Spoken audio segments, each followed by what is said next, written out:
Assalamualaikum warahmatullahi wabarakatuh. Hello everyone and Miss Intan.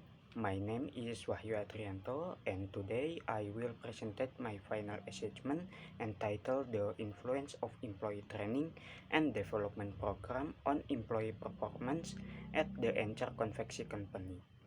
This research was conducted as part of study at the Faculty of Economy and Business, Widyatama University. This research aimed to determine the effect of employee training and development program on employee performance at the Encer Confection Company. This research is motivated by increasingly tight competition in the fashion industry, especially in Pangandaran. The Encer Confection Company is one of the fashion company in Pangandaran that focus on beach clothes and pants. And the main objective is assess whether this program has a significant impact on employee performance or not. I use a qualitative method, namely a research method that focuses on in-depth observation to understand the phenomena, perception, motivation, and social context of the research subject. Qualitative method use descriptive data in written or spoken language from people and actors who can be observed. The data source for the research are primary and secondary data. And in this research, the technique I use to obtain data were by means of interview, observation, and documentation. I ensure that the research provide a strong and accurate assessment of the impact of employee training and development program on employee performance at the Encer Confection Company. Literature review, grounding or understanding in theoretical frameworks. To fully grasp the transformative power of employee training and development program, we must delve into the realm of relevant theories.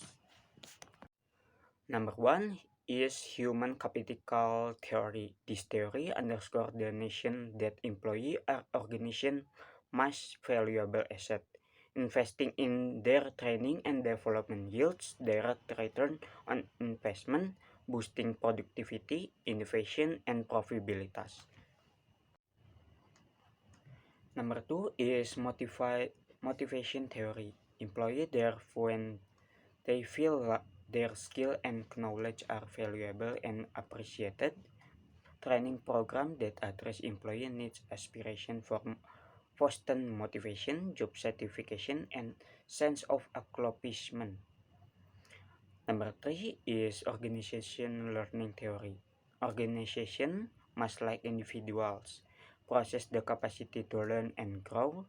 Training programs serve as catalyst for organizational learning, enabling companies to adapt changing market dynamic and technology advancement. By examining this theoretical framework, we gain a deeper understanding of the underlying mechanism to drive the effective of employee training and development program.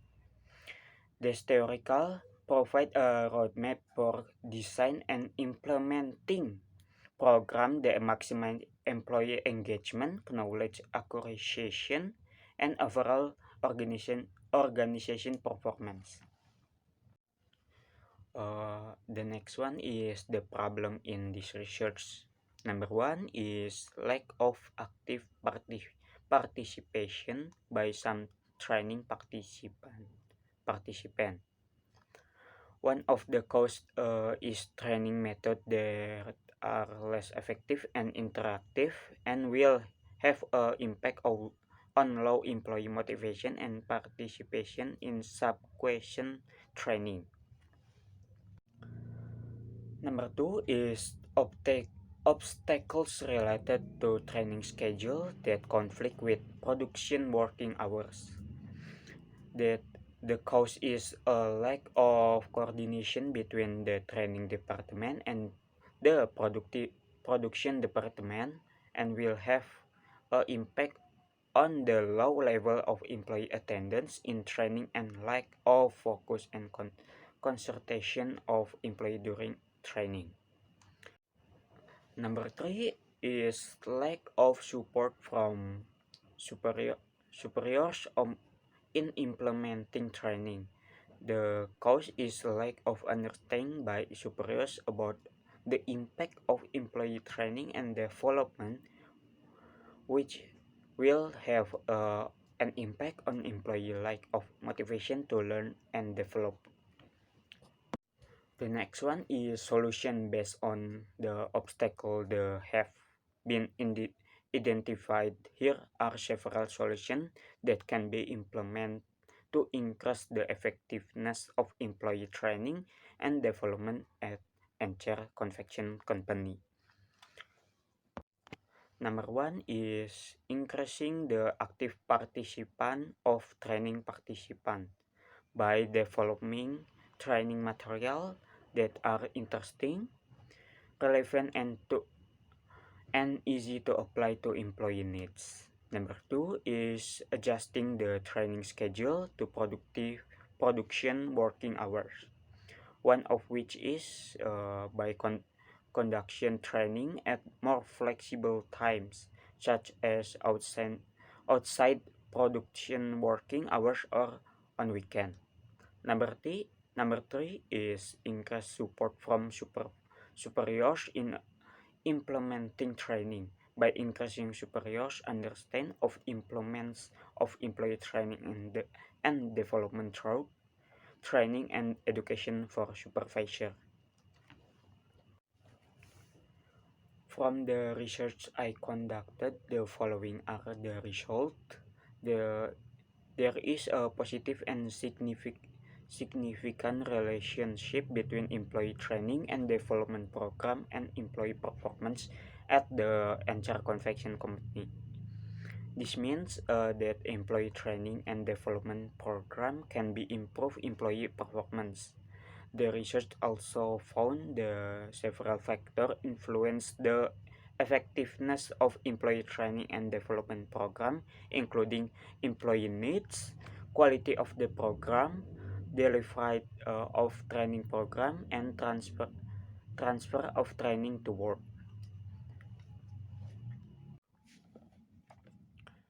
Uh, the- based based on the result of research and discussion regarding the influence of training and development on employee performance at the Anchor Confection Company, the author can be conclude that the training and development program at the Anchor Confection Company is useful for improving employee performance, but there is still room to increase the effectiveness by overcoming obstacles with which exist. After I researched and analyzed the influence of training and development on employee performance at the Anchor Confection Company, I will put forward the following suggestion. Number one is the training carried also should be more directive toward development and must be always be updated. Number two is providing a special schedule for employees so that all employee can participate in training and development. Number three is providing professional assistance and guidance. Number four is providing interactive for employee who can take part in employee training and development program. Number five is conduct for formative and summative evaluation. Conduct formative evaluation during and after training to measure employee understanding and skills. That's all from me. Thank you so much. Sorry if there are any wrong words. Assalamualaikum warahmatullahi wabarakatuh.